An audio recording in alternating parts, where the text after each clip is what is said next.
नमस्कार साथियों, प्रेम की बात और फैक्ट्स बाय प्रेम में आप सभी का स्वागत है। उम्मीद करता हूं आप सभी बेहतर होंगे। दोस्तों, हर विषय पर चर्चाएं तो लगातार होती है।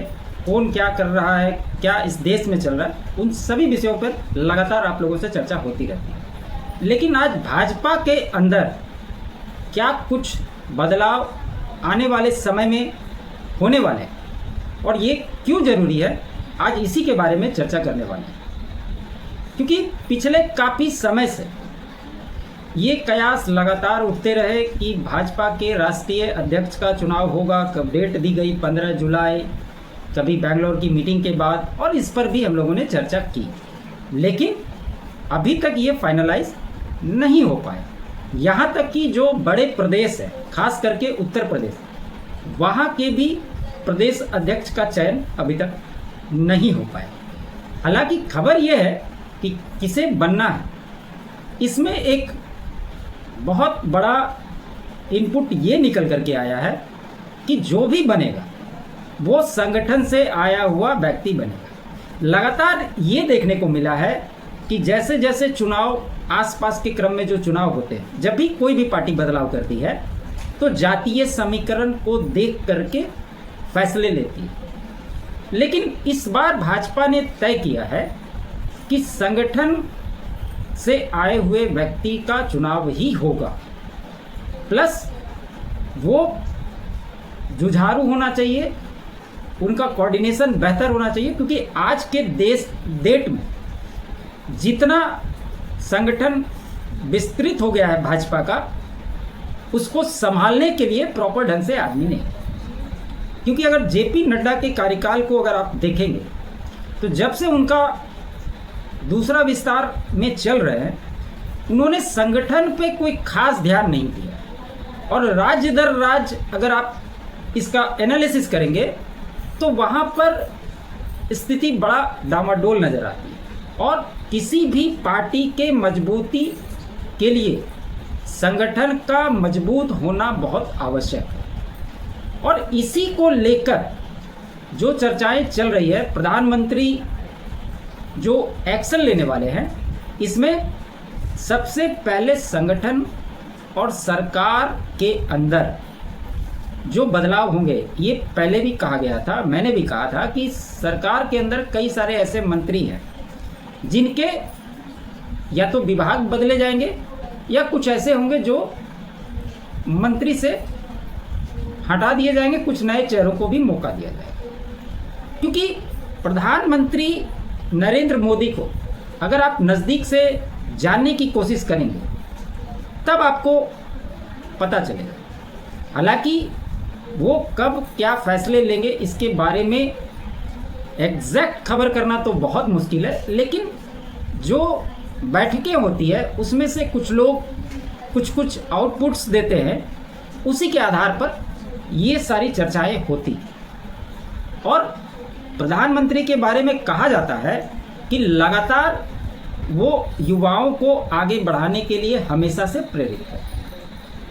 अब जो राज्य दर राज्य चुनाव है वो तो है ही, साथ ही साथ 2029 के चुनाव के लिए अभी से इसकी प्लानिंग करना, उसका इम्प्लीमेंटेशन करना इसलिए ज़रूरी है क्योंकि कोई भी व्यक्ति जिसको अगर आप किसी पद पर बैठाते हैं, उसके पास अगर समय नहीं होगा तो 2029 में जो लोकसभा का चुनाव होगा उसकी स्थिति बदल जाएगी। इसलिए उस बारे में अभी से पूरी मंथन करने के बाद पूरा रोड मैप तैयार कर लिया गया। इसके अंदर कहाँ कहाँ बदलाव होंगे वो भी आपको देखने को मिलेगा। ये अगर उपराष्ट्रपति वाला मामला अगर अभी नहीं आता तो अभी तक भाजपा का राष्ट्रीय अध्यक्ष का चयन हो गया रहता। हालांकि वो बहुत जल्द हो ही जाएगा, इसमें भी कोई किंतु परंतु नहीं है। जो क्षेत्रीय राज्य समीकरण को बैठाने की बात थी वो सब प्रायोरिटी से पीछे चली गई है।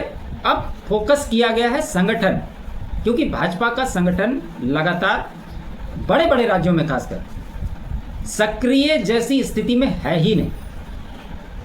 क्योंकि अभी जो बिहार के चुनाव होने हैं इसी साल, उसके बाद बंगाल में होगा 2027 में उत्तर प्रदेश का चुनाव। और बिहार और उत्तर प्रदेश, इन दो राज्यों की अगर बात करें तो 120 लोकसभा की सीटें हैं इसके अंदर। यहाँ पर संगठन को मजबूत करना बहुत ही ज़रूरी हो गया है।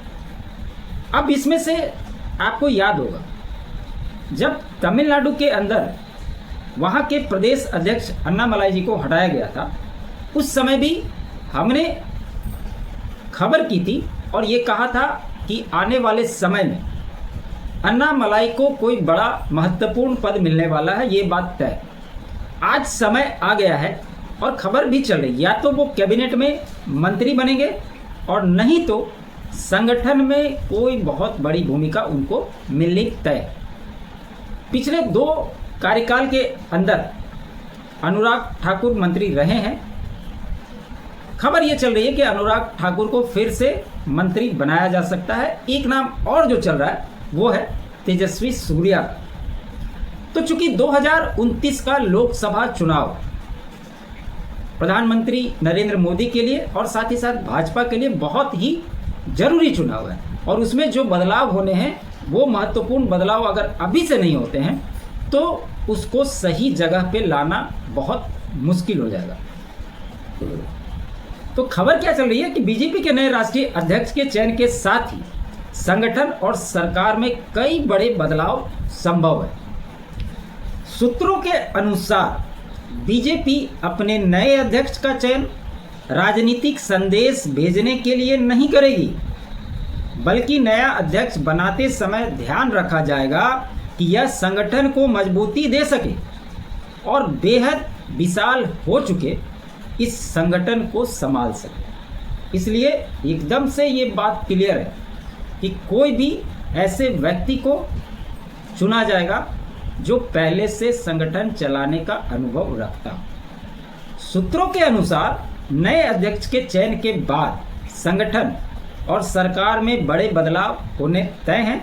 नए अध्यक्ष के चयन के बाद भाजपा के पार्लियामेंट्री बोर्ड, जिसे पिछले बार नितिन गडकरी को हटाया गया था, तो आपको याद ही होगा कि कैसा हंगामा मचा था।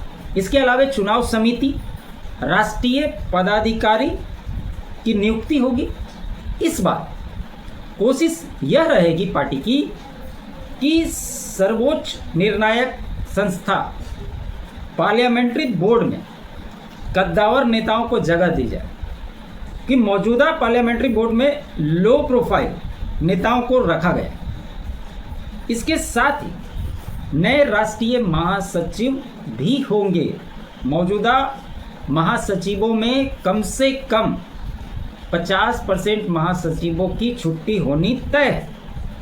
नए राष्ट्रीय महासचिव जो बनेंगे, कहा यह जा रहा है कि उसमें जो युवा हैं उनको तरजीह दी जाएगी ताकि भविष्य का नेतृत्व निर्माण हो सके, और प्रधानमंत्री इसी बात के लिए जाने जाते रहे हैं। और निश्चित तौर पे ये सारे चीज़ आपको बहुत जल्द देखने को मिलेंगे। एक खबर ये भी चल रही है, क्योंकि आप सभी को पता है कि उपराष्ट्रपति के चुनाव के लिए नोटिफिकेशन जारी हो गई है 7 तारीख को। 21 को नामांकन की तिथि है और 9 तारीख को 9 सितंबर को चुना जाना, और उसी दिन रिजल्ट भी आ जाएगा। तो भाजपा तो जो 2 नाम चल रहे हैं इसमें उपराष्ट्रपति के रेस में, एक है मनोज सिन्हा जो अभी जम्मू कश्मीर के उपराज्यपाल हैं, और दूसरा थावरचंद गहलोत का भी नाम चल रहा है। ये दोनों में से कोई एक बन सकते हैं। ज़्यादा चांस है मनोज सिन्हा के बारे में, क्योंकि कहा जाता है कि ये पढ़े लिखे विद्वान व्यक्ति हैं। साथ ही साथ उत्तर प्रदेश में ये चुनाव भी लड़ चुके। उत्तर प्रदेश में इनकी स्थिति बहुत मजबूत मानी जाए।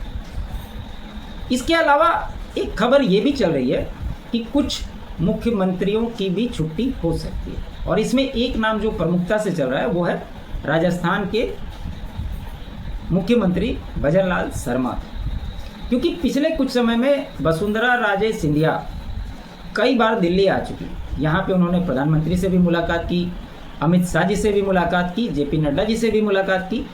तो कहा यह जा रहा है कि क्या जो राजस्थान में अगर मुख्यमंत्री चेंज होते हैं तो वहाँ वसुंधरा राजे को कोई मौका मिलेगा, ऐसी कोई खबर नहीं है। बेसिकली वसुंधरा राजे भाजपा की एक ऐसी नेता हैं जिन्होंने जब जगदीप धनखड़ को राज्यपाल बनाया जा रहा था उस समय भी इस बात का विरोध किया था, और जब उपराष्ट्रपति चुना जा रहा था तब भी इन्होंने इस बात का विरोध किया था कि इनको नहीं बनाना चाहिए। उस समय शीर्ष नेतृत्व से इनके मनमुटाव की भी खबरें आई थी, लेकिन आज जगदीप धनखड़ ने क्या कुछ किया इसके बारे में आप लोग बहुत अच्छे से भली भांति वाकिफ। इसमें बहुत कुछ बताने की आवश्यकता नहीं है, क्योंकि इससे रिलेटेड कितने सारे जो तथ्य सामने आए उस पर हमने वीडियो बनाए हैं अपने चैनल पे, वो सारे के सारे पड़े हुए। और खबर इधर ये भी आई कि एक सप्ताह में 2 बार दिल्ली आए हैं राजस्थान के सीएम भजनलाल शर्मा। माना यह जा रहा है कि राजस्थान, आप लोगों को पता है कि हर 5 साल में सरकार बदल जाती है वहाँ पर, और ऐसे में नए लोगों को मौका तो दिया। अब बदलाव होगा या नहीं होगा ये तो नहीं कह सकता, लेकिन जहाँ तक वसुंधरा राजे की बात है तो वो अपने बेटे की राजनीतिक सीट को फिक्स करने के लिए आ रही है। उनके समर्थित जो नेता हैं उनको मंत्रिमंडल में जगह मिले, साथ ही साथ कुछ संगठन से जुड़े व्यक्ति को इसमें शामिल करने की अटकलें लगाई जा रही है, जहां पर अगर भजनलाल शर्मा को नहीं बदला जाता तो उन्हें सही सलाह दे सके और सरकार अपना कार्यकाल और निर्णय सही दिशा में लेकर चल सके।